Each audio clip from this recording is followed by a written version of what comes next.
Empowerment through education and legal literacy haibasida nongmagoiba capacity building program among DM Community College holda pangthokre. Manipur State Commission for Women DM Community College amadi Imphal Airport ki CJSF unit ka punna kutsam naduna pangthokiba thoramaduda Manipur State Commission for Women ki chairperson TH Tiningpham Monsang, Manipur State Commission for Women ki member SK Sophia Moyon, Manipur State Commission for Women ki member secretary Wycom Fazatombi Devi amadi DM Community College ke nodal officer Professor N Subhash Chandra thorom ki maruiba mitunglen singwena saruk yaki. Thorom aduga mari lenana Professor N Subhash Chandra hai nupi oibi singna samas asida thengnariba khudong chadaba kaya marak asida asigumba women empowerment ki oiba program ama pangthokpa haibasi yamna matang chaba amani. Program asigi matengna nupi oibi singna makhoi ki empowerment ki matangda khangdaba yadaba kaya khangjin hauduna program asigi kanaba mapung fana lohausi haiki.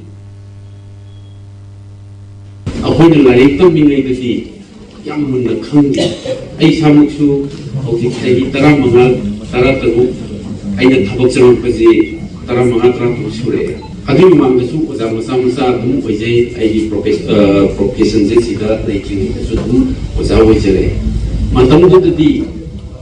ai gi yum je no ba den chu po e nupi se akoi imungda ima khakte adu nupi ge awaba jike yang khangte hai tare ani ma jike awaba du khatama khangna pa ai koina khangjari sina kali gumba da ima ga baba ga helawna ba khana ba imugi leita lairagi khana ba singsi kai dole hai matam da ai ni ima ni sumena dum khale